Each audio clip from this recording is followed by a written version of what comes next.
Okay, Ben, take it away. Hi, welcome everybody. Ben Broussard, Executive Director of the Wolfpack Club and current President of NAADD.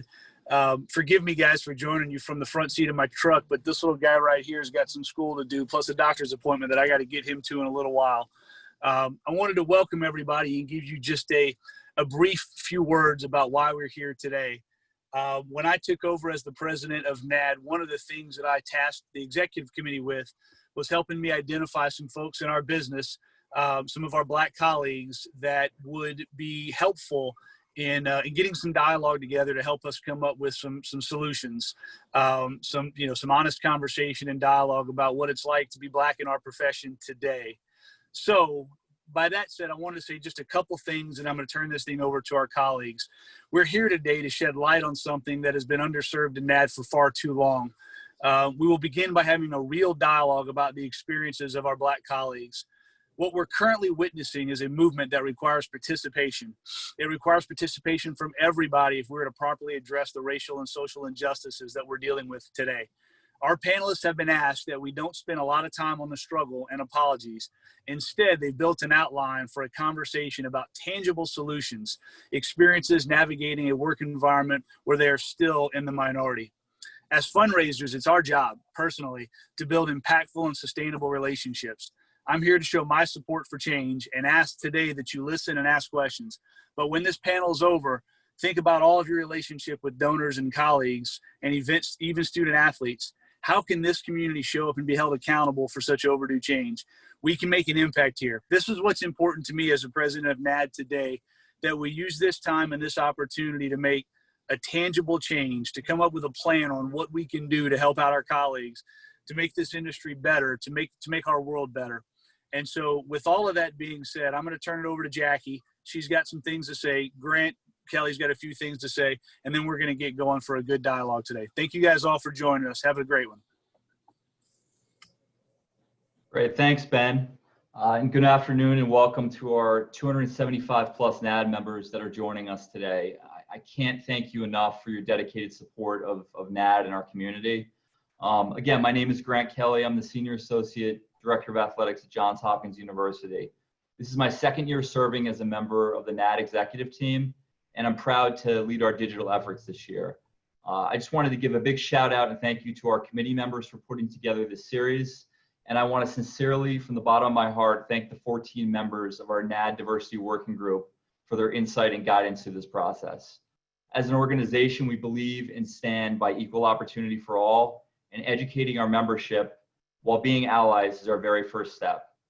So that brings us to today, and there's no better person to guide us through our first discussion than Jacquie Mattson, Director of Leadership Giving, University of Texas.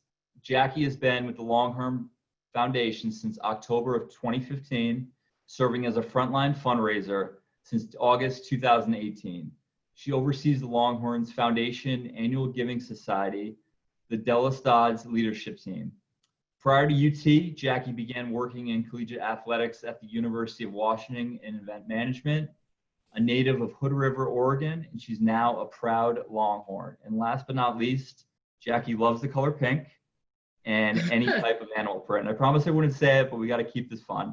So Jacquie, thank you for being our moderator this afternoon. To the panelists, good luck. Appreciate you all. Thank you. Thanks for lightening the mood with that. I appreciate it. Today is an awesome opportunity. Thank you to Ben, Grant, Jason, everybody for putting us in this position. I want to make sure that we are approaching this with the right lens and that we are open-minded. It's a vulnerable conversation. One of the things that we agreed as a panel should be discussed first is acknowledging the most recent events that have happened to Jacob Blake. We've all been watching, we saw what happened yesterday, and we are all very saddened by what's taken place. We're sad that it's continuing to happen and that we are all being asked to respond. With that being said, we're here today to improve. We want to get better. We want to provide a space for a conversation to improve what we're doing as a community. So I reached out to an industry colleague for feedback for some of the questions in the outline and the way all of this is going to flow, because I wasn't sure it was going to work out. And the feedback that I was given and that he gave me was, I am not a sociologist. I'm not a psychologist. I didn't study race or diversity in school. I'm no expert in any of those areas. But what did stick with me is something he said a little bit later in the conversation. And that was, I'm an expert in my own personal experiences. So everyone on our panel today, consider them experts in their own personal experiences. Everyone here is an expert in being Black. They know their experiences. They know what it's like to be Black in America. So please take those experiences and listen with vulnerable ears. I'd like to go ahead and introduce the panel now, and then we will finish up with some additional housekeeping items. Joining us today, we have Chris Jones, Assistant Athletics Director for Major Gifts at Temple University in Philadelphia. Clare Sobon, Development Coordinator at Colorado State University in the Denver office. Kimberly Gallow, Associate Athletics Director at Xavier University of Louisiana. Mike Murray, Associate Athletics Director for Advancement at the University of Illinois in Chicago. Thank you all for participating today. So, as we go through this, I will continue to ask you to sit with what you are being told. Sit with the discomfort, because we are going to have some uncomfortable conversations. I want to start this off by addressing questions, because as a community, as a Black community, we're often asked questions that you wouldn't ask your white colleagues. And it's something that we want to make sure we're providing the tools to deal with in the future. And it was a question that was sent to me last night. And I called Clare, and I was talking through this question with her. And I wanted to go ahead and start the panel off with us addressing this question and what it means. So Clare, have you had any success in raising funds for diversity programming or putting together any initiative?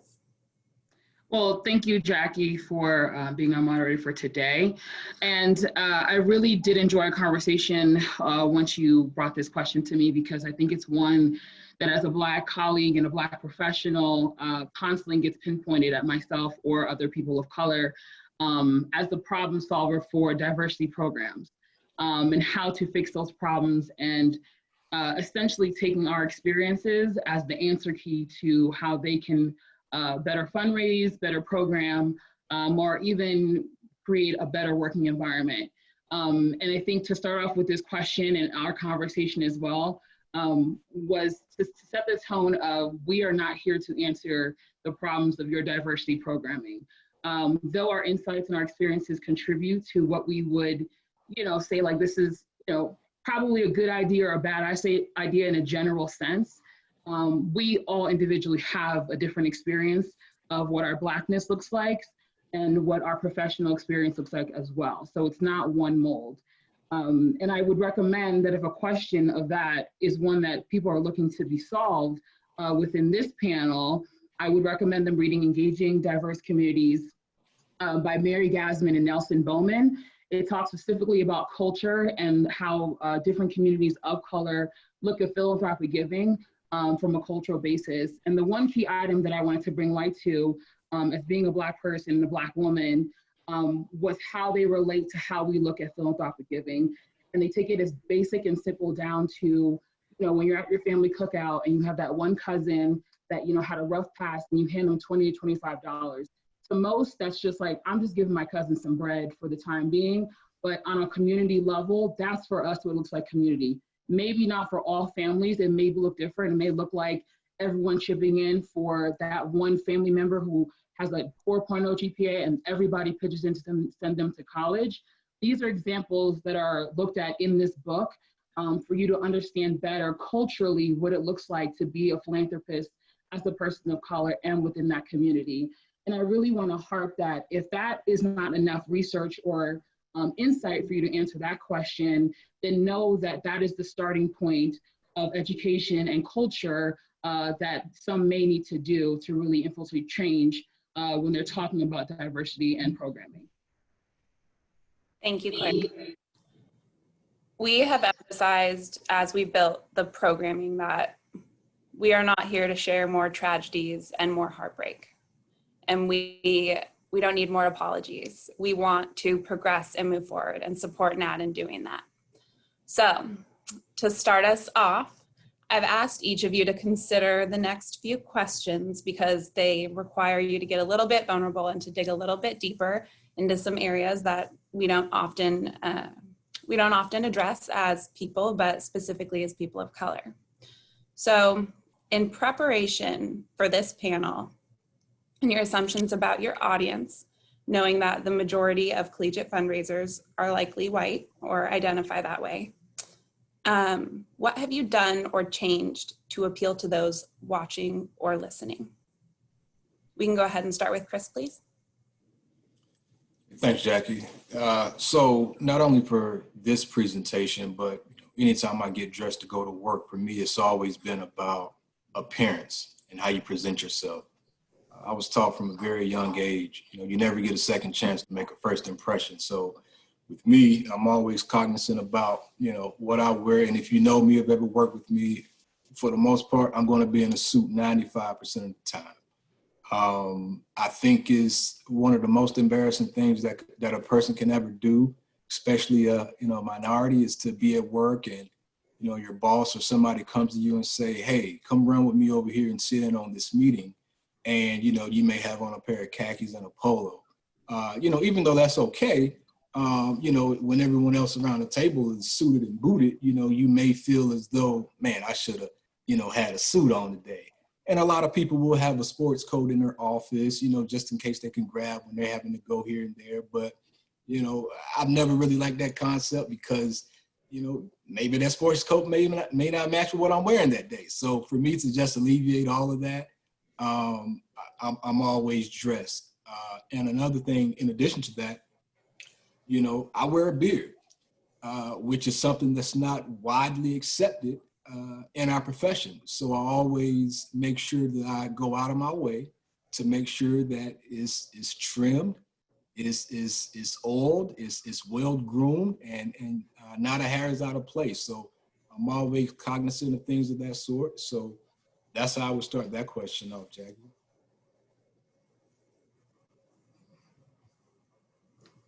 Claire, go ahead. Okay, I didn't know if you were going reverse order. I think for me, honestly, I say before just the actualization of everything that's going on, I was very timid on how I, of course, as a Black woman, wore my hair, the clothes that fit my body, how it fit and how it would accentuate certain things. But in all honesty, at this point, I am more than willing to be who I am, even more now, and be pronounced in what I look like, who I am, and present myself. Now, of course, professionally, you do have to get a message across and be able to be a good communicator. But for me, it's crucial right now for every person of color and people in general to truly be themselves and bring their wholehearted selves to the workplace. And also get work done at the same time, because I feel like that's something people are thinking when they see someone who walks in, when I have my afro out. The people might think the agenda of the day is that I'm going to start talking about my beliefs and things of that nature. And I'm just like, I just had to do a twist out today. Like, there was no motive behind it. And so I want to make sure beforehand I would do that and to say, okay, maybe I should just get braids this day, or maybe I should just get a weave this day, or so on and so forth. But honestly, I'm not going to lie to you, since the murder of George Floyd, I'm just going to be me, and this is what it is. That's why everyone's getting this nice little braid today. This is the spirit of which my soul is saying. And so I can see and review back things that I've changed about myself to look more professional or fit the mold. But it's truly work to just be myself and present that 100% in any space. So I have to give Claire some credit on that one. Kudos to you. That has been a very interesting transition for me. So similar to you all in terms of appearance, definitely hair. So in previous positions, I didn't feel comfortable going into work with box braids or extensions, for the fear of being asked questions of how did your hair change overnight, right? And so I found myself really becoming comfortable with flat ironing every week, or not coming in the office with natural hair. So not to be repetitive, but most definitely as an African-American woman, my hair has been the one thing that I have been very focused on when fundraising, and even working in higher ed as a whole, especially at predominantly white institutions. So definitely that. Thanks, everybody. And I'll second that. You know, it's always important to look presentable. I think everybody in our profession knows the importance of that. Even myself, I had to take myself and cut my own hair like I've been doing for the last 5 months before doing this. But I think particularly as we look beyond just this panel today, I think for me, something I've always been aware of with myself is my demeanor going into a meeting. Now, I don't think I have any reason to intimidate anybody. I'm 5'7" on a good day, 160 pounds soaking wet. So like, people don't typically look at me and you know, jump back. But I honestly have had experiences in public where I feel like just the looks I'm getting, just my presence makes certain people uncomfortable. So particularly if I'm going into a meeting with the donor or sitting on a panel like this, I want to make sure, you know, look, I'm happy. I'm excited to see you. I'm excited to be here because my name is Michael Murray. I've had people over the phone say, oh, nice Irish boy. And, you know, you just put your head down and kind of, I correct in that situation, but just making sure when you walk into that meeting, you're seeing that donor for the first time, they may be expecting something totally different. And so I want to just, when they get that shock of seeing a Black man who might look like he's 18 years old or whatever, you know, I just want them to know I'm here, I'm a professional, everything we talked about over the phone or over email, we're still going to get at. But there's always that moment where I have to think, are they taken back by this or what? But that's just the demeanor is something I try to control the best I can and let them know I'm here to do my job. You're here to do yours. Thank you.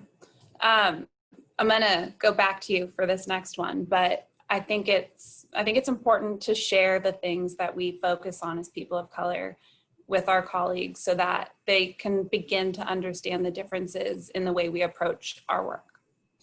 The next question is another one that I asked y'all to think about. If somebody they're tune out most of what we talk about this whole time, what is one thing that you would like them to take away, one soundbite that you want them to carry with them, to hold with them, to focus on, that you may touch on later, is going to be implied, insinuated, what have you?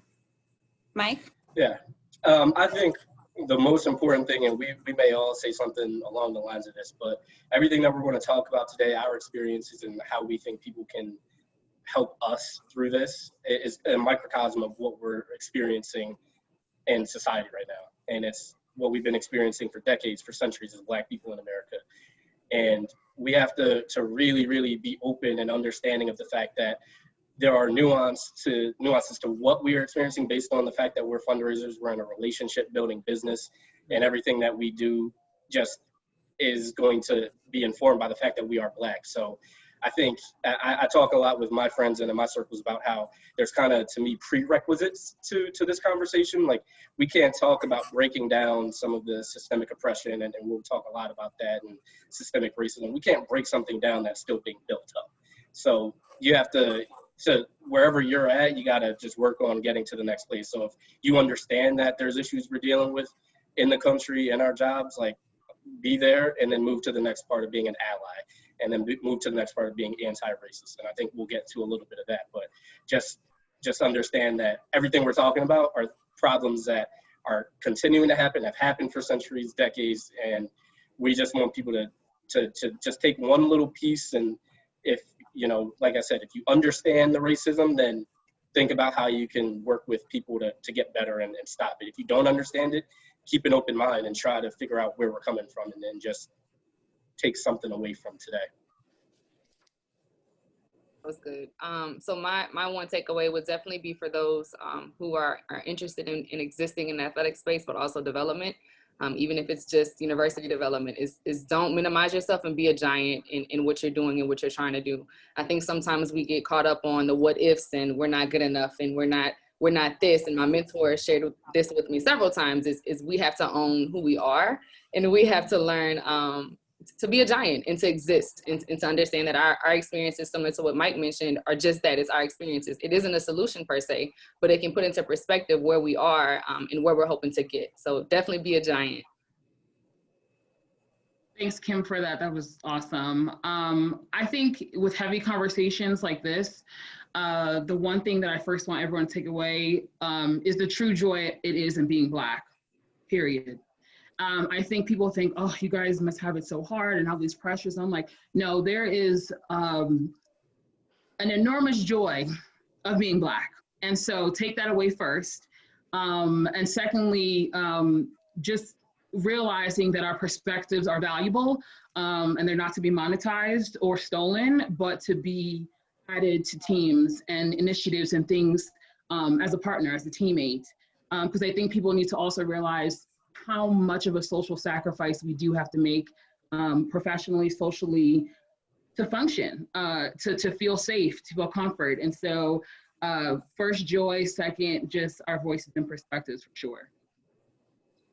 Man, I'll tell you, it's tough to follow that up because they hit everything. And I agree with everything they said. So I'll just add this very quickly. I think that if we're all 100% honest with ourselves, we all possess our own innate biases.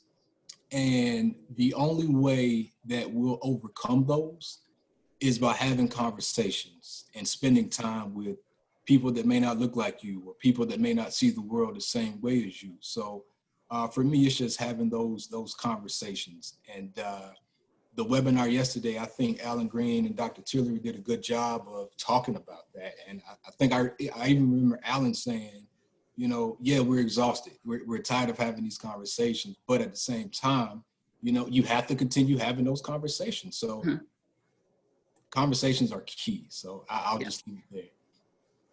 Thank you. And as Chris just mentioned, conversations are key. How we have those is through questions and getting to know people. And I know that I touched on this at the beginning. Please do ask us questions throughout this panel. There is a Q&A and we will be revisiting it. We ask that you be cognizant of the questions that you're asking. Hold on to them for a second before you put it out there, as Claire touched on earlier, but we do want questions. We want to be able to talk through this. So this part, I've been enjoying the whole time, and I enjoyed it the first time we met as a group, but I don't often hop onto a Zoom call and see people who look like me, which is pretty cool. And I think many of my colleagues feel the same way. So one of the most popular words in 2020 has been systemic. And I'm sure people have Googled it. I'm sure they've said it doesn't exist. I mean, I've personally heard that myself. But what is it? Systemic failure, systemic racism, systemic oppression. What does that really mean, and what does that look like? We have to start beginning to be more familiar with what a system really is if we want to change it, or if we want to see that change. So each of our institutions is its own system. That's why we have chancellors, presidents. The UT system is huge. Can each of you share the makeup of your team and what that looks like? Really zoom into the people that you work with most closely. So I'll start us off. In our development shop, we have, it's a team of 8. And I think I'd be remiss if I didn't shout out Jeremy Wong, who initially served as the Senior Associate AD for Development at Temple. He now is the Associate Vice President for Development at Temple.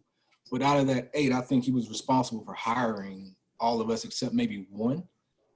And it's a pretty diverse staff on the athletics development side of the house. We have 4 white men, 1 white female, 1 Dominican female, 1 black female, and 1 black male. So from that standpoint, we're pretty diverse. Yeah, and as far as our development shop, we're made up of 9 folks, 6 white males, 3 women, and 2 of those women are black women. So still feel very supported. I think the conversations flow within our office in a great and enlightening way. And so we are the minority still in our office, but empowered and our advice and opinions are definitely shined a light on and wanted and warranted. Yeah, so I'm serving at an HBCU, so Xavier, University of Louisiana.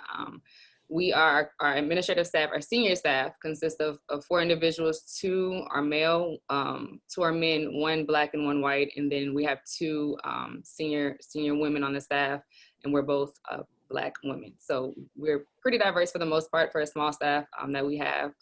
But in previous positions, I have been the minority and the only one to serve in development. So.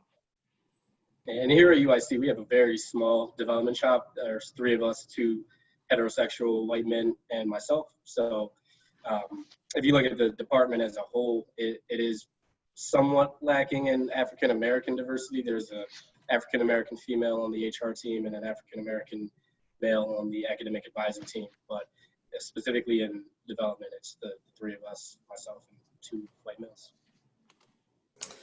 So we were just asked a question, and I don't think this will answer it in its entirety, but everyone who just shared the makeup of their team, part of the reason we wanted to go through that exercise wasn't just to focus on race, but it also illuminates the differences between genders. So most offices have more men.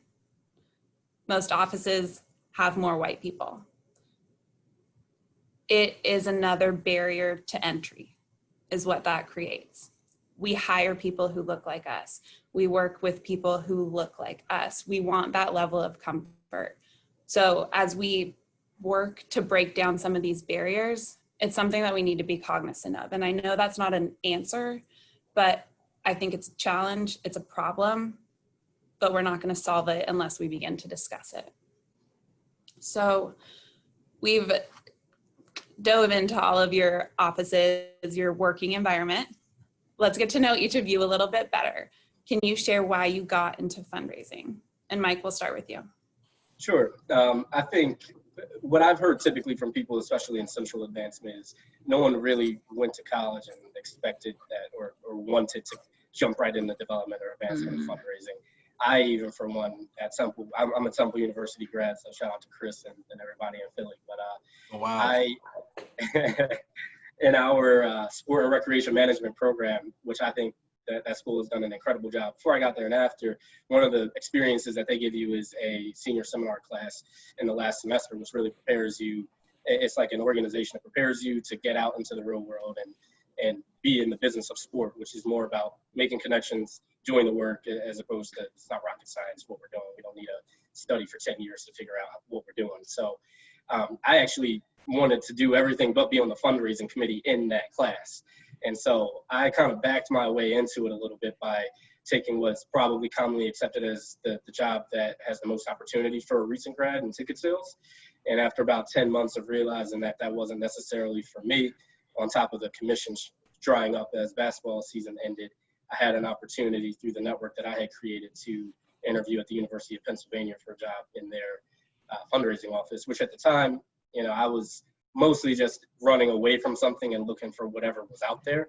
But the more research I did, I found that it was way more mission driven and pretty much pretty purposeful in the work that I was going to be able to do there. And it was a little bit more money. So there's that, of course, real factor that we all have to think about. So I found myself in a coordinator position where I did a lot of back end stuff and wasn't really at the beginning a frontline fundraiser at all. But in working with some really great people on that team at that time, I was able to understand how the work that we do really impacts a ton of student athletes, impacts our entire department. So I've stuck with it because of that. Yeah, so similar to Mike, I don't think any of us wake up and graduate from college and say, I want to be a fundraiser, right? So my background was actually in recruiting when I graduated from Northwestern State. Go Demons. So after recruiting, I moved over to Alumni Affairs and Development at that institution, and it was amazing. I mean, that staff was amazing to me. My institution was amazing to me, and I found a sense of comfort in explored the option of fundraising as there was a need for diversity in that department. And I learned that I was the first African-American fundraiser to work at that institution. So to know that in 2015 that the university was trying to make those strides, I found myself being a pioneer of fundraising for my community in particular at Northwestern. And so how that transitioned over to athletics was I met my boss at a networking event, and we connected, and I realized that there were a lot of transferable skills in building that community with student athletes and supporting them in that realm. So that was my transition, and that's how I moved, I guess, started working in athletics, but also used my development experience to help our student athletes in our university. Well, I feel like I had the cliche answer. I knew I wanted to get into development, actually. I was a former student athlete at Belmont University, go Bruins, shout out to Kanisha Roan. And so during my time at Belmont, I really bonded with her and didn't realize how much of an impact she had on my life, just as in the ability to confide in someone who looked like me, who had experiences similar to me. And so she and I both kind of found a sense of community and belonging. And I think it helped us to navigate that community. And for me, it propelled me through my 3.5+ years at Belmont. And so once I graduated, I wanted to contribute that same sense of community for not only students of color, but also student athletes as a whole, and just digging deeper into mental health and career advice, professional upward mobility, all those things that factor into what it looks like to be a student athlete after you are out of college. And so for me, philanthropic giving and development was something that I knew, it is in addition to my bomb personality, clearly, that could coordinate really well and that could harness my skills. And so again, that sense of community and having another woman of color pull me up during my time of some struggle, I'll say that, in just Belmont being a PWI and having to navigate that space, it was crucial for me to have met her. And so it brought me into development where I get to facilitate a sense of community just in a different way. Awesome. Oh, I'm sorry, go ahead, Jackie. Go ahead. Okay, no, I was gonna say for me, as it pertains to, kind of how I ended up in this field, it was one of those things where early on, I didn't even know it was possible to work in athletics.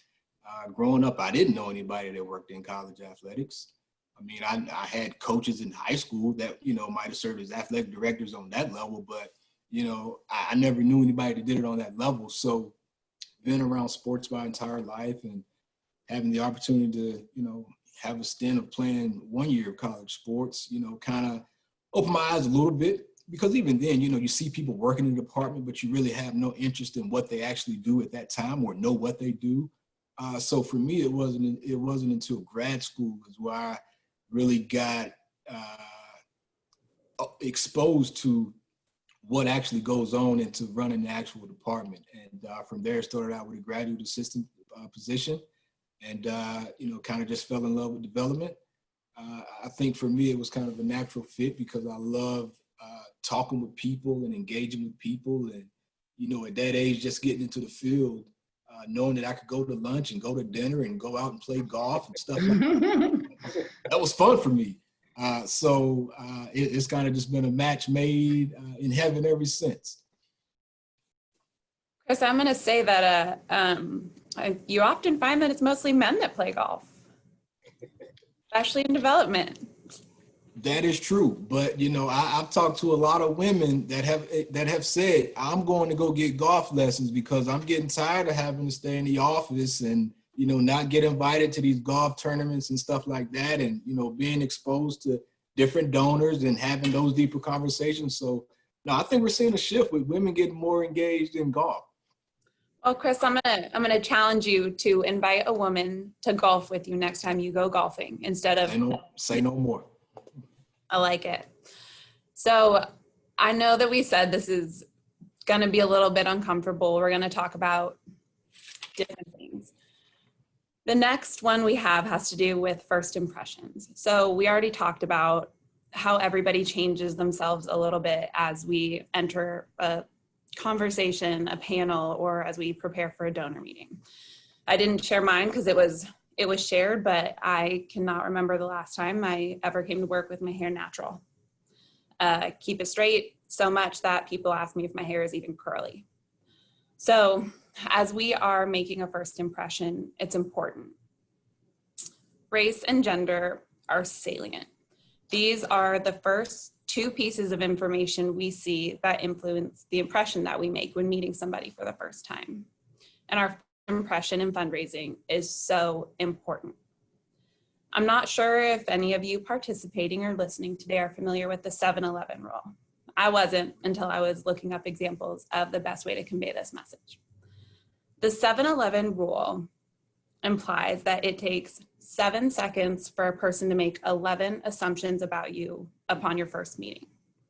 So the panelists have seen these. I'm going to share them with all of you, and then we're going to talk about what they focus on the most when making a first impression. The first one is education level, economic level, perceived credibility, trustworthiness, level of sophistication, sex role identification, level of success, political background, religious background, ethnic background, social and professional perception. So the first two impressions we make are already taken care of. It's our gender and our race. So let's go back around. And Chris, can you share with us what you focus on when you're about to make a first impression, taking into consideration that you are a Black man? For myself, I've always prided myself on education. And it's one of those things, and I don't even know if I'm answering your question correctly, but you know, we're gonna ride it out. So with me, I understand one of my goals is to be an athletic director one day. Okay, so education is a big piece of that.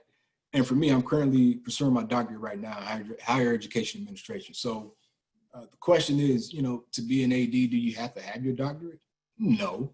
But for me, understanding that I'm a Black man and, you know, just trying to get to that level, you know, I often ask myself and, you know, just look at other people that's doing it, you know, what are some things that I can do to get an interview, you know, for a position like that, or you know, get me in the room. And I feel like, you know, having that degree, is it going to make me a surefire bet? No, absolutely not. But you know, it'll get me some looks, hopefully. So for me, you know, education is key.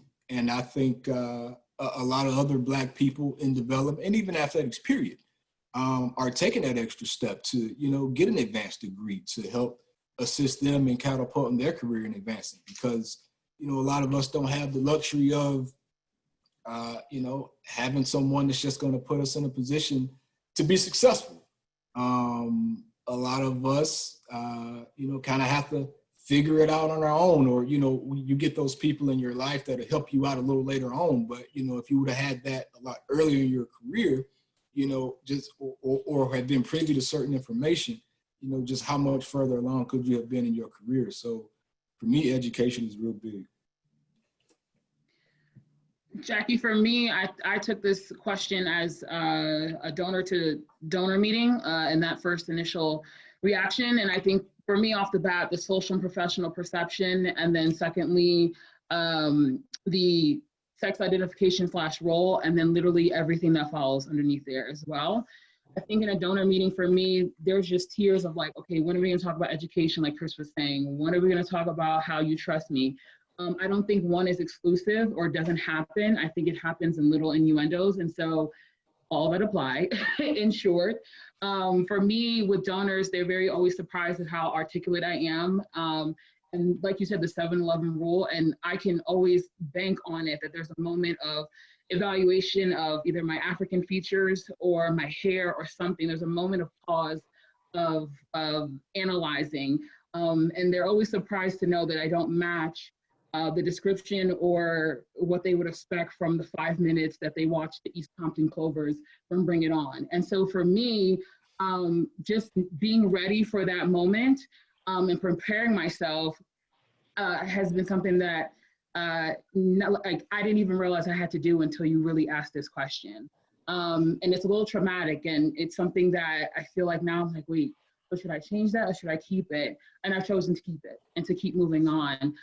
But I also think as a woman, and this I think speaks for all women in development, there's always that safety factor of will this donor or older male think that this is a date in some sort and that there's a path, and being able to violate my body or come close to me or have some type of toxic masculinity over what this meeting is truly about. And so as a woman, speaking for all women, that is something that we always have to keep alert and aware. And as a Black woman, there's just another level of tears of bliss to go through to prove ourselves. And so I want everyone to know that the meetings that I have, the donor meetings that I have are what, an hour and a half, all of this runs through my mind. And somehow we get on, we push on. Thank you. Yeah, no, thank you. Parts of all of that one. But top three for sure is definitely the social and professional perception. Ethnic background. I have been asked in positions, are you Creole? Are you mixed? And I'm like, no, I'm sorry if I'm upsetting you, but I am African American, right? So it's amazing that I'm even being asked those questions. And last but not least, education. So ditto both of what Claire and Chris said in that perspective of, I have been challenged with, are you a student? You know, why are you here? And I found myself having to prove my existence at events or meeting with donors versus being just accepted because I have a title of X, right? So those are my top three, but similar to what Claire said, all of the ones that she listed applies. And those are things that I constantly think about, not just in development, but also working in higher ed and in athletics. So yeah, that was probably the most challenging question I think that we've had. It really required us to be vulnerable in that sense of addressing things that we probably otherwise would have never noticed. Kim, I'm going to throw you off a little bit with this, but why would you be apologizing for somebody else making assumptions about your race? Right, and I've never, of course, verbally said that, but in my mind, it's almost, I question myself as to why would you even ask that question? Why are you comfortable asking me what my ethnicity is? And does it matter? I mean, does it matter? Is it going to take away from the job that I'm here to do or the connection that we're here to build? So it's mind-boggling. It's very disturbing. And it goes back to the first question you asked in terms of, is it because I am very cognizant of how my hair is at events or how I speak, how articulate am I, or do they think I'm articulate enough to be in this position? So yeah, I mean, that's a good question. I would never apologize for being African-American ever, but the fact that I'm even having to I guess justify or explain my ethnicity, it's amazing. So in some sense, you're not appealing Black enough to your audience. I can empathize with that one. Mike? Yeah. So I'll take this, and I think we probably all have very similar things that we think about. And one thing, Jackie, that we talked about in reviewing the questions initially was that we all kind of took a pause when we got to this one. Like, this is where we really start to get a little bit more vulnerable, like have to really look at ourselves a little bit more. So I feel, in no particular order, I'd say the social, professional perception, level of success, and of course the education level. And I kind of weave in the perceived credibility a little bit because I noticed my dad in the comments here agreeing with what you say, Chris, like education level, like we're kind of taught, I think, like to get anywhere in life, especially as a Black person, like having those credentials, having a degree, having advanced degrees is like just one thing that speaks for itself and allows you to have something in front of you before you walk into a room that gives you that credibility. And I think that we all understand the importance of that, especially being in higher education, having those degrees to be able to speak for you. But on top of that, I mean, just wanting people to understand, for me particularly, like I've done this work. I alluded to it before, but on top of being a Black male, one thing I've dealt with is just looking a lot younger than I actually am, particularly when I started in this business at 22, 23 years old, looking much younger than that. I had donors who I'd met multiple times, not as a frontline fundraiser, but as a person on the Penn Champions Club staff. I had to remind certain people, I am not an intern, I am not a student, I'm not a student athlete, I am a professional. I can have a conversation with you, but if you look at someone and you look at them as like, oh, who's this kid over here? You know, what's he here to do? I'm here to talk to you about your $5,000 gift. I'm here to cultivate you. It's like just one of those things I guess I've been self-conscious about in my career, where I want to get past that and let's just get to the intellectual conversation or the philanthropic conversation. And, you know, let's look at me like you look at somebody that looks like you. And I think that kind of wraps in all of the social, professional, perception, credibility, education level, all of that. So there's layers to everything that we deal with. You know, I don't have to deal with being a Black female and what I'm going to do with my hair. I can just buzz it off in a 30-minute session and I'm good. But we've all got those layers that we got to think about. You have fewer options, Mike, is what that is. And Jackie, may I add something else, please? Please. Okay, and I agree with what Mike said. A lot of times I do get, and I think this is not all the reason, but you know, it kind of goes into why I choose to dress the way I do sometimes, because people will ask, you know, are you a student? And if it's not a student, well, you're a student athlete. And if it's not that, is, well, what do you coach? You know, as if I can't, you know, work on the administration side of things. So, you know, over the last couple of years, it's so funny just meeting random people that have no idea what I do. And they'll say, hey, you know, so what do you do for a living? You know, I work at Temple. And I work in athletics at Temple. And the first question is always, okay, what do you coach? And it's just so funny. But, you know, that is one of the things that we have to deal with. And I think it is important, if I can jump in here on top of that. Thank you, Chris. I think we're talking a lot about the external facing and the forward facing part of our jobs. There's a whole different conversation about the internal. You know, we talked about how a lot of the makeup of our departments don't necessarily look like us and how we are obviously the minority. There's a lot of this same situation that goes on with colleagues that you work with, having to legitimize yourself with coaches, having to legitimize yourself amongst other departments that you have to work with. And I think that's something that we can't really discount and ignore as we talk about how we are out in the donor space, but also, you know, there is all of this thought process that we go through, whether you're new to your job and you have to gain credibility amongst the staff, or you've been there and other new people are coming in. You know, there's always this feeling of, what do I have to do to make sure that everybody knows I'm good at my job, I know how to do my job. And it's just something that we got to think about on top of just being in the donor space. Thank you all for answering and even for jumping in. We touched on your teams. We touched on how to interact, what your colleagues look like. Being a minority, people assume that you're a coach, people assume that you're a student athlete. And that is something that I've heard many times. I'm sure you've all heard it many times as well. I'm not sure about everybody participating, but that is common feedback. We are looking at the system, right? So we are diving a little bit deeper into what our college campuses look like. We know what the team you work on looks like, but I want to zoom out a little bit and understand what informs the makeup of your team and the makeup of each donor base. So I took it upon myself to do some research on the number of Black students at each institution that's represented here today. And I don't have the numbers, I have the percentages, but it does give you an idea. So our lowest population is at Colorado State. Clare, the percentage of Black students in undergrad at Colorado State is 2.4. Next, you have the University of Texas. We're coming in at 5.1. University of Illinois, Chicago, 8% of your student population is Black. Temple University, 11.7. The closest we get to a population that represents the white population at most institutions is only at an HBCU. So Kim, that's 79%. So when we're talking about the system and failure within that, who are we recruiting to come to our campuses? Why aren't those people looking like us? And how do we get more people there and more people into the positions that we are in? This is what we are all here to do, to support, to answer questions, to help.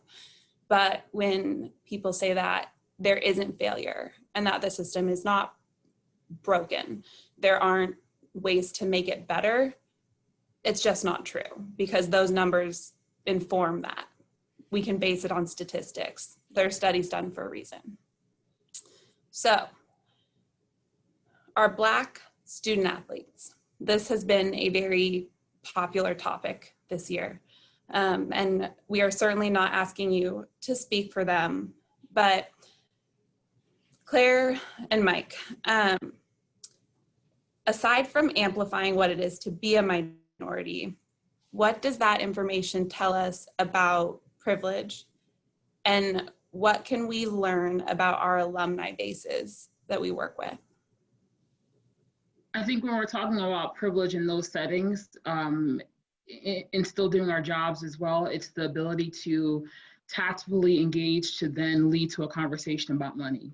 And I think a lot of times as development officers, we're always looking for that one little tidbit of information that will hold a donor in a moment that you can then cultivate a relationship to then further to raise money. And in being Black in those white spaces, that doesn't allot that opportunity much. And I don't want to say it's a reach, but you really have to find something that's in common. And even at times, manifest something and bend a story just to feel relatable. And though it might be true, and though there might be things that actually surprise yourself about what the commonality looks like, it's still not as easy as if I were in front of a person of color or a Black alumni or donor, where I know they can, relax and feel safe and feel comfortable. And then the conversation is even faster to talk about things that we have in common and how they can contribute to whatever mission or annual fund or campaign that we have going on. So the privilege in which what we're talking about within development, I think, is the fastest track in being able to relate and really work with that donor or that alumni base. And not to saying it's not done and that we're not doing it, but that is something that you have to in your mind think like, hey, I'm going to this type of event, whether that's outdoor or golf, like for example, the golf event. I do not know how to golf. And for me, I had to tactfully figure out that driving the golf cart and talking to donors in that space was the quickest way for me to engage. And not being a person of color who wasn't afforded an opportunity to golf, or even be in an atmosphere where people do golf, it was learning the culture of golf and what that looks like and the tone. And we're doing all of this and also doing our job and having success out of it. And so that version of privilege and being able to ease into those conversations are things that we have to figure out and reach for and do very well. Well, again, hard to follow up on what Claire is saying there, but I think I looked at this question, and one thing I was really intrigued by was when we drilled down into, what the alumni base we're working with and how the privilege that my colleagues may have that I don't affects my relationship with donors and that alumni base. I just find it very fascinating. I think this is kind of like you were saying, Jackie, it's a higher education issue where we just don't have the representation that we should have amongst our alumni bases and obviously amongst our current undergraduate population. So even at my current institution, we have approximately 20,000 undergrads right now. And like you said, with 8% of them being African-American, that in the city of Chicago, right, we're pretty much in the heart of, the West Loop here, just a mile away from downtown. That's, I think, something that we definitely need to do a better job of with recruitment of our community here, because Chicago has a population of 33% for African Americans in the city. So where we have about 1,600 African American students, there's about 900,000 African Americans in the city. So when you look at the alumni base, I'm sure that number has probably grown to 8% over the last number of years. And that's not a knock on any one person or one office at the institution here, but that's, another example of how that systemic racism, that systemic oppression, and the system itself being set up just does not always equal out the way that it probably should. We don't have the representation, and that's because it's higher education is a business. I'm sorry, the puppy's going a little crazy right now, but for me, it makes me know that when I'm going into a meeting, I'm just going to assume that person doesn't look like me, and that's in our business probably something you have to do anyway. But the more conversations we can have like this, and that go above our level and speaks to what we have to do as a society to improve that, I think what we're doing now and the ways we're engaging in these conversations are only going to help us with that a little bit as we move forward. I'd like to make sure that we cover the help needed to make these changes. So we're sharing them so that we can get better. And I know this, and I know that I've asked everybody to sit with this, but we are not sharing this information or experiences just to be heard. We are sharing it because we need support from our colleagues, men, women, white, brown, Black, everybody to be on board for these changes. It can't just be our community, it can't just be yours. So keep that in mind as we go through this. Jacquie, can I also add that it's also a benefit in those mid-year evaluations or end-of-year evaluations when we're talking about tactics, and especially for professional development as well, when we're really in the nitty-gritty of how to do our jobs better. That's another thing to add on to in helping us grow, not only as professionals, but as Black professionals. Thank you. Claire and Chris, I've asked you this question, so I know that you are prepared for this, but you each manage portfolios. How many people of color are in your portfolios? As of right now, 2. I had 4, and now I have 2. Only because I think with recent events and things, again, that's talking about culture and how communities of color view giving differently has shifted that. That's not the fault of the donor, and that's not the reason why. But as of right now, only 2. For me, I carry a portfolio of around 175 people, and out of that 175, I have 5 in it that are people of color. However, with everything that's going on, kind of like what Claire said, we are working on some initiatives to potentially strengthen that pipeline for people of color and have some things that they may be passionate about giving to. So I'm trusting in the future that that number will change and go up drastically. I like your optimism. Absolutely. So as we kind of close out this section, and then we have a couple more questions, and then we will go through the Q&A and address those. As we talk about the makeup of a college campus, how many people of color are in each of your portfolios? How many people of color each of you work with, spend your time with? We are beginning to see student athletes and athletes across the country.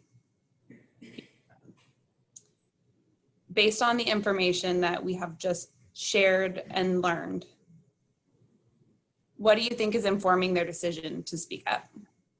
What experiences have they had that informed that decision? Kim? So for us, I've had conversations with our student athletes at Xavier on why and I think the overlining or the consistent response has been it's their responsibility, it's their job, especially considering what's going on in the professional leagues. They know that they're at the forefront in terms of leadership on our campus. And so for them, they want to not only act, but they want to educate too. And that's eye-opening for me because it's less about the reaction, more about educating on why we are doing the things that we're doing and having the conversations that we're having. And it's forcing our administrators and our coaches to understand better and to also curate and continue those conversations with their teams. So I think for that piece, it's about they feel like it's their job. It's their responsibility. It's their right to speak on the issues that they're having and the experiences, to provide some context for coaches to understand better why they may feel the way they feel or why they may be having or maybe needing some emotional or mental support in those areas with what's going on. So definitely they feel like it's their responsibility. And I totally agree. I would never discredit that for sure. Thanks, Kim. And I'll just kind of piggyback off of that and say that I think while my role is very forward facing and I haven't had much of an opportunity in the year plus that I've been here at UIC to really connect on this level with our student athletes, I definitely want to get closer to that area. And I recently, with one of our new staff members, we'll be joining a mentor program so I can do exactly that and kind of be in the trenches in some of these conversations. But I did want to take a second to shed light on, instead of my opinion on this or my thoughts, I had a perfect scenario where one of our student athletes here at UIC took it upon herself to start doing something. And so her name is Prevail Bonga. She's a junior track and field student athlete. And I just want to read a quote that we have from her, that she did a story that went into our UIC Today online newspaper. And essentially, before I get to the quote, she put together on her own personal Instagram Live, she wanted to have a conversation about the Black experience, racial tensions, policing, and an assortment of other issues that Black and Indigenous people of color are dealing with, particularly after the murder of George Floyd, the murder of Ahmaud Arbery, the murder of Breonna Taylor. She took it upon herself to start doing this. She said, when I saw everything going on in the world, I just knew that I couldn't sit at home and do nothing. A lot of people like to use the term activist in quotes for me, and it's a cool term, but I don't like to label myself as an activist who competes in the long jump and triple jump. She said, I like to label myself as someone who does the right thing and speaks when things are going wrong. I've always been someone who has cared about Black issues.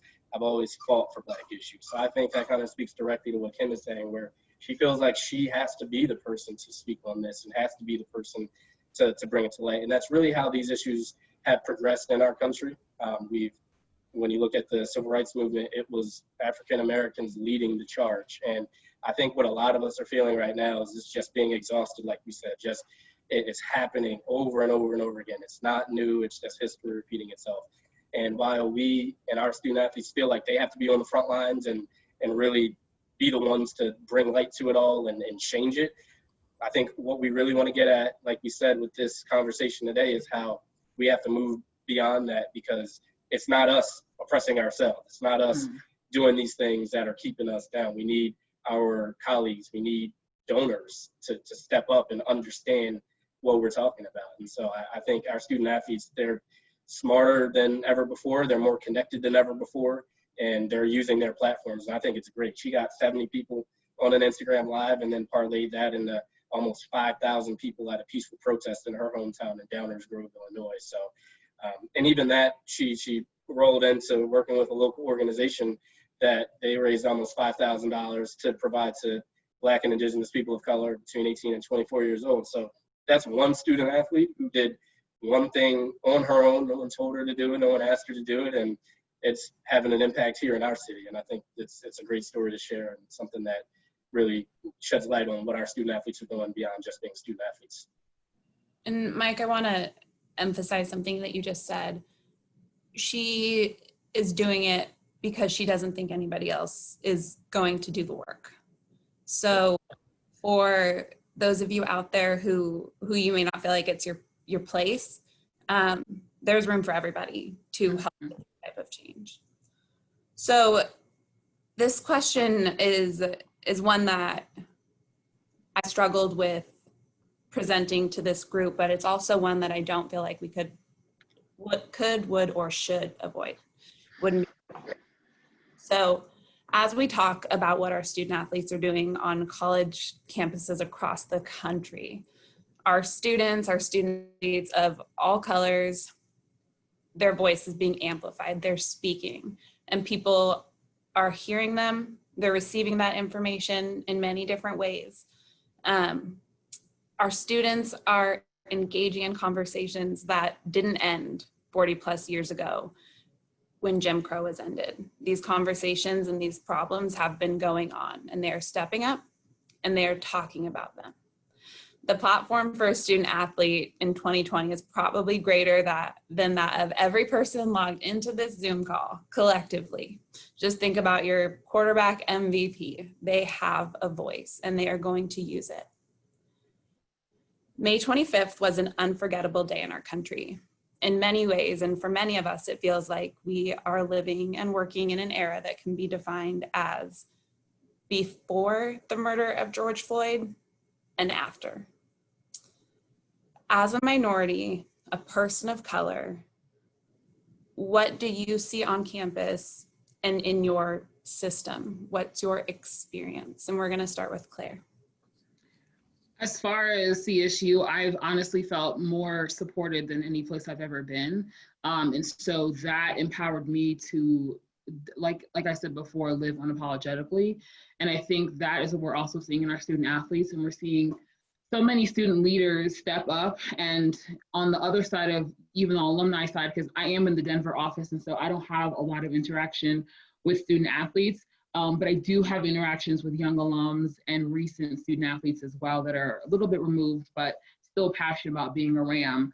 And the one feedback that I'm getting is that now they're holding their institution accountable for everything. They're nickeling and diming every move, every action, every video, and holding accountable to what's to come as they start to press in initiatives and programs, and especially within athletics where majority of our student athletes are of color or Black. And so it makes me proud. It makes me proud to work here. It makes me proud to be a CSU Ram. Sorry, I had to add that in there. But it's impactful and it's empowering, in short. I don't know how many times I can say that. And I think in being in the position I am of being a solo dolo shop, shout out to Team Denver, it's important to feel that even from 64 miles away from the main campus, and to really share that with donors and alums who are also removed from the main campus as well.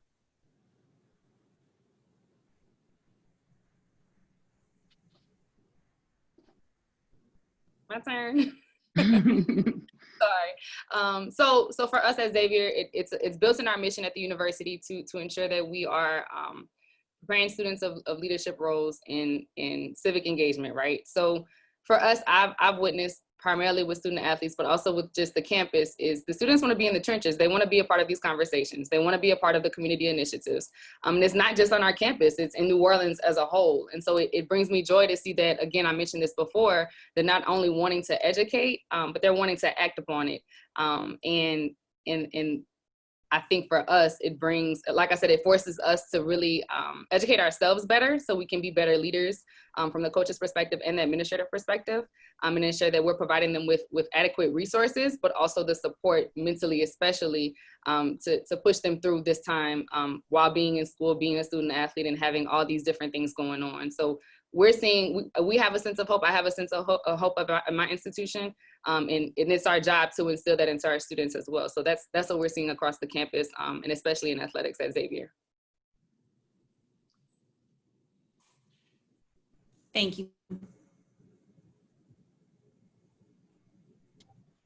And here at UIC, I've been very just inspired by how university leadership has just taken things like just from the get-go when we really had these watershed moments over the last couple months, and just from our advancement shop to our athletic department, all the way up to the chancellor's office, all the way up to the University of Illinois system. It just everybody, it seems, has been very, very thoughtful about how our communities, especially, you know, with our university here in Chicago, Springfield, down in Urbana-Champaign, it's been inspiring to see how they are trying to do their part in accepting the problems that we have and playing a role in improving, and just being able to say, we know there are issues, we know there are no easy solutions. But one thing that I was very happy to see was that our advancement team, leadership team, put together for the entire university, everybody in our advancement team, to be able to come join a Zoom call and just hash it out. It was anybody that wanted to get on and talk and share experiences, whether it was, you know, a Black person, a white person, a Latino person.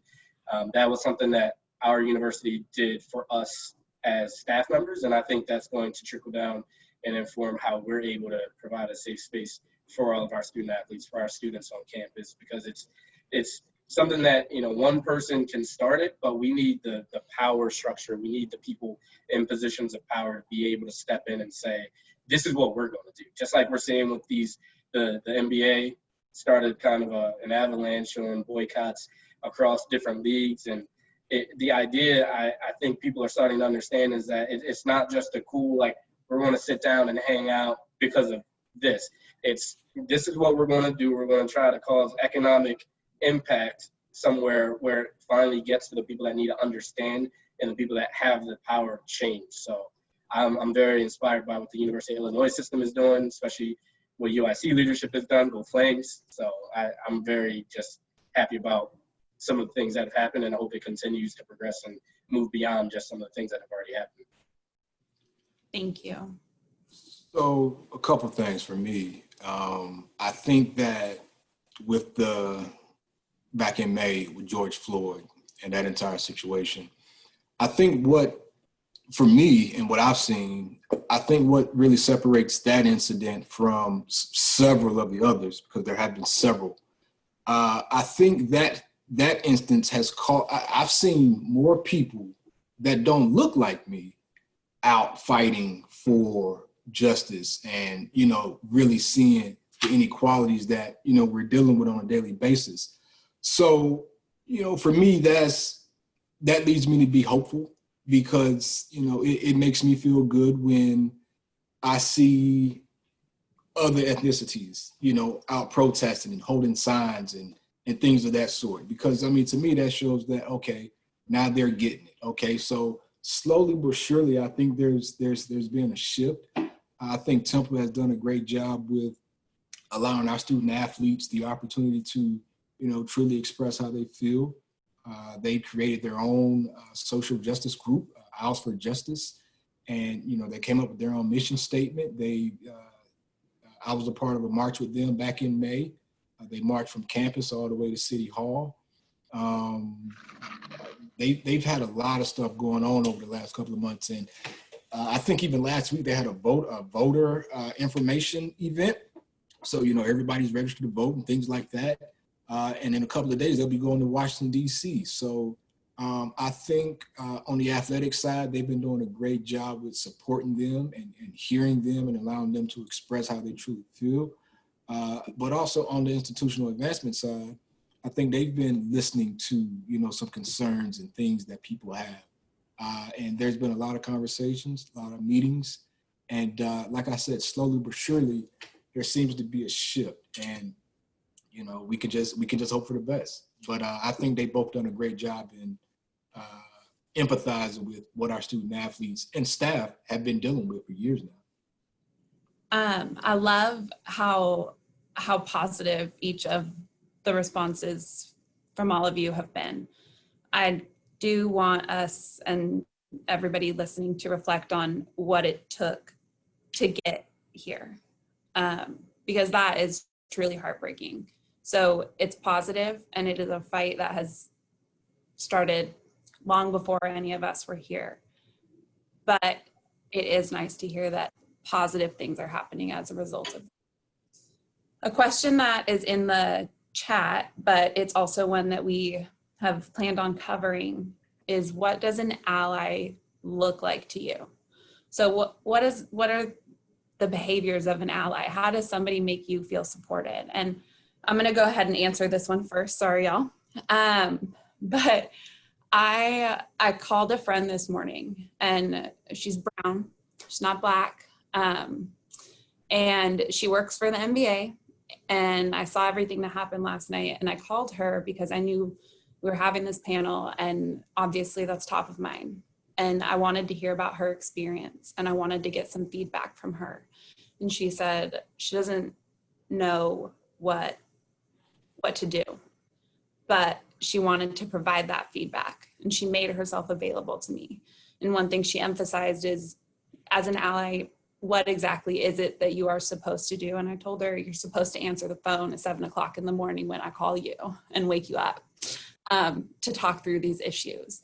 And she also talked about the fact that, you know, do you stick up for people? Do you let things slide? And I think in addition to that, an ally is somebody who, when someone lets a little microaggression slip and they subtly say something negative about African Americans, they're willing to squash that.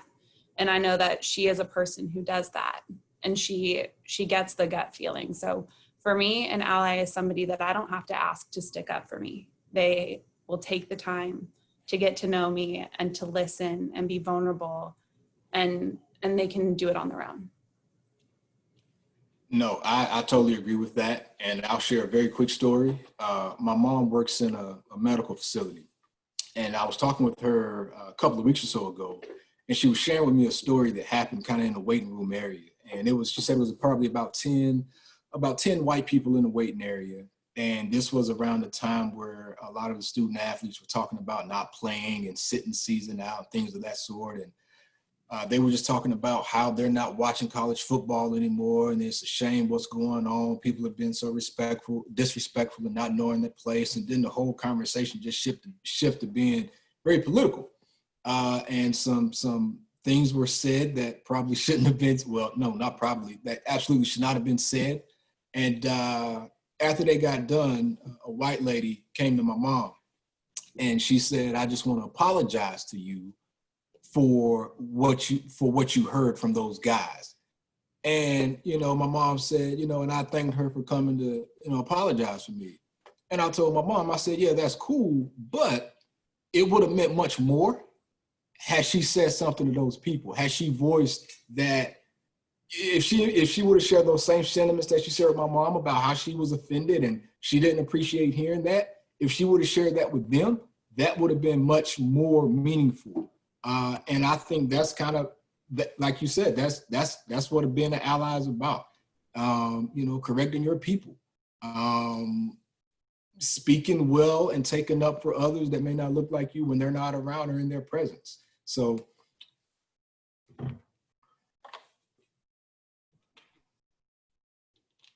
Forgot I was on mute. Thank you, Chris, for that.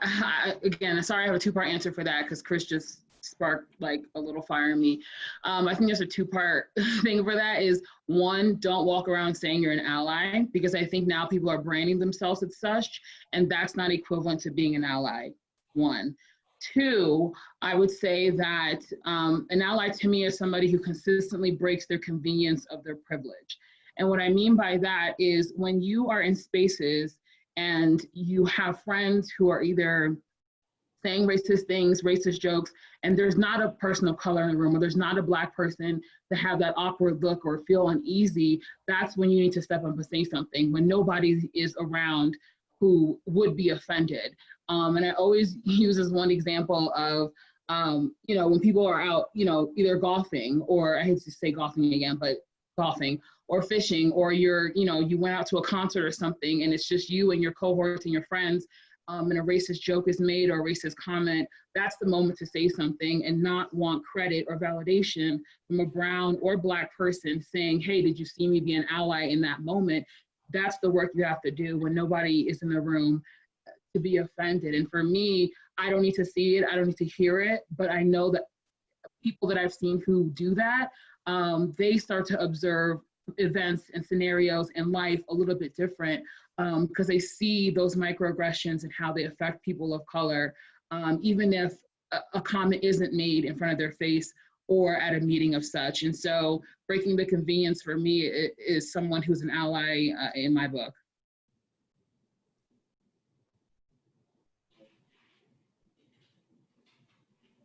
Jacquie, you want to answer?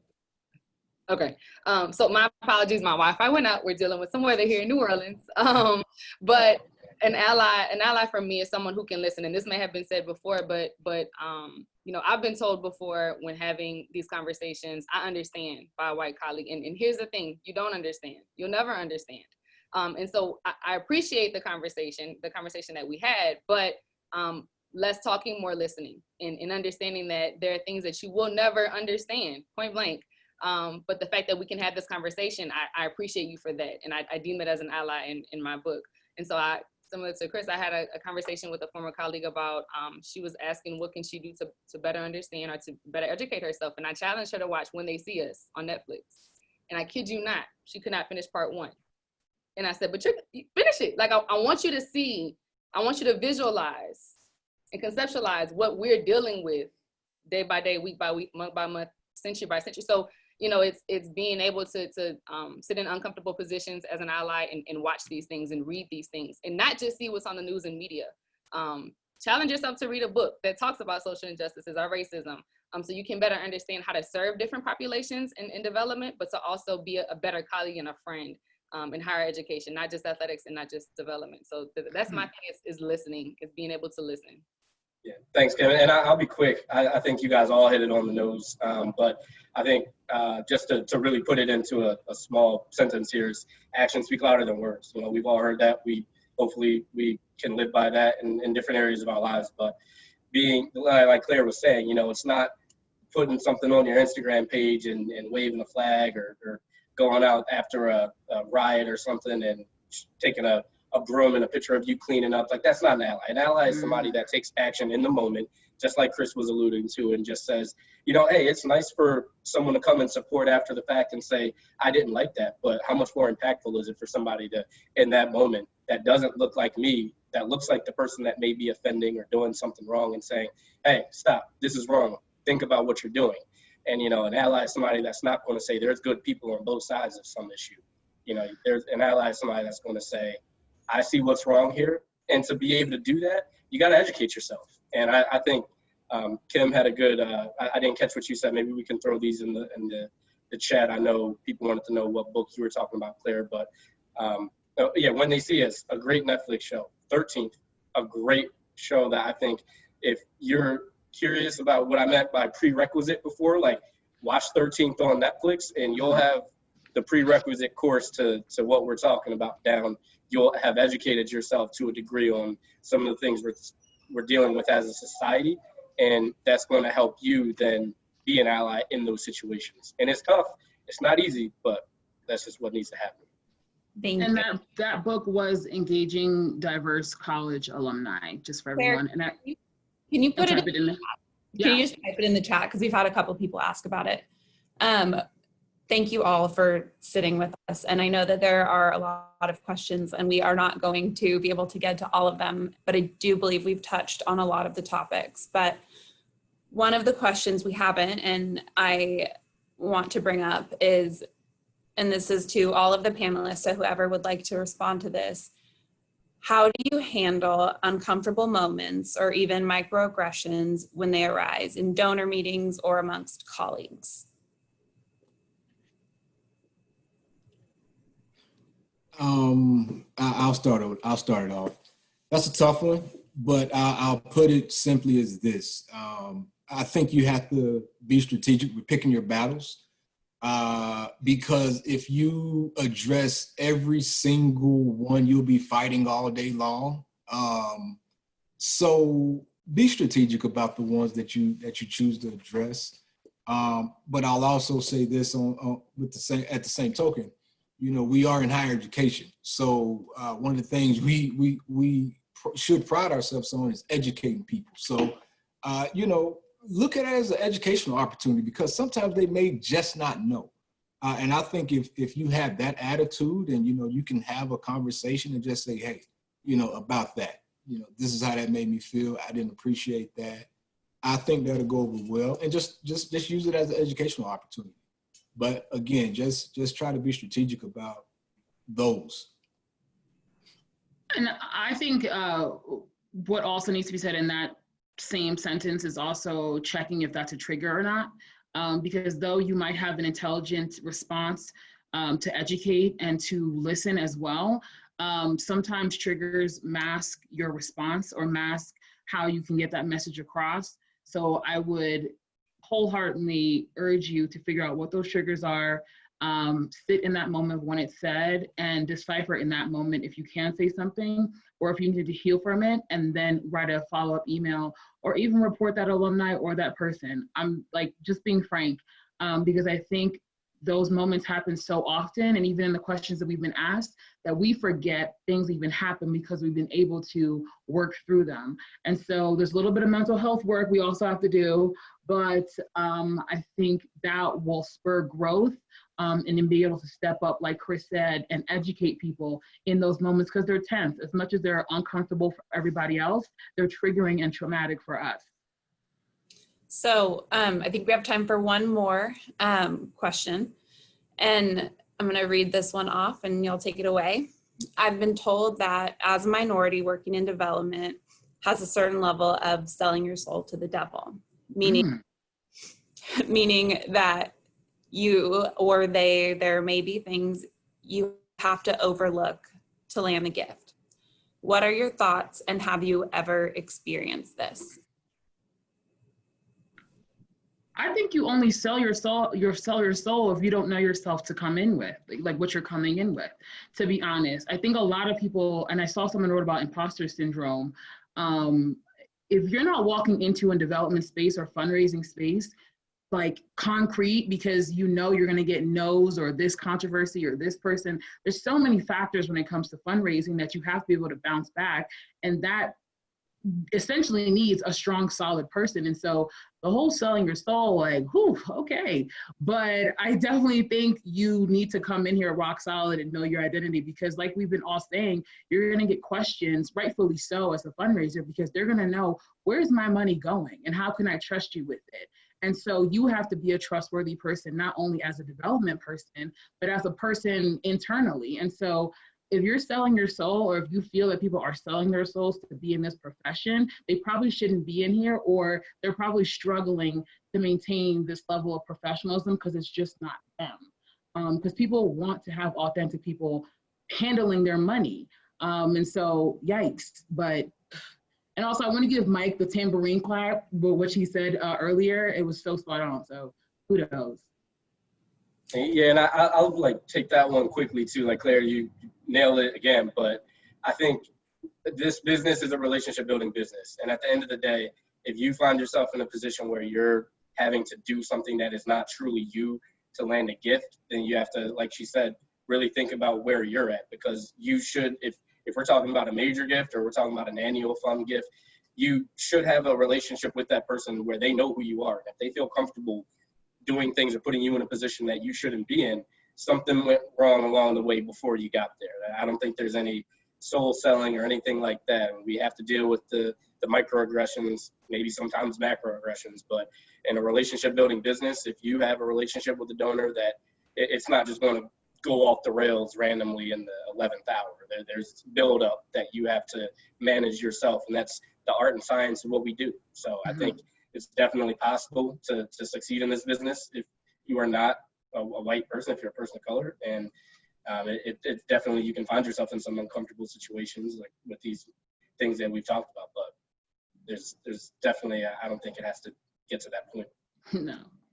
And I want to add, so for my new professionals that are considering existing in this industry, whether that's athletics or even just development or both, don't lose sight of the no's in terms of the gift piece. Like, be comfortable educating people and understand that if your supervisor is questioning why gifts aren't coming in as fast as others in terms of you cultivating minority donors, it is an educational piece for minority alumni who attended PWIs. And that's something that I dealt with, was my gifts weren't coming in fast enough, or I wasn't able to, the turnkey piece wasn't there, but I'm having to spend a lot more time educating my alumni, because there hasn't been any communication between developments and those alumni. And here we are 20, 25, 30 years, 50 years later, and they're like, why now? Right? And here I am coming in new, younger, new energy, and I'm having to educate them on, I may not be able to fix what you've been through as an alum or as a student at that institution, but I'm here to ensure you, we still have students on campus who may feel the same way. So how can this gift support those students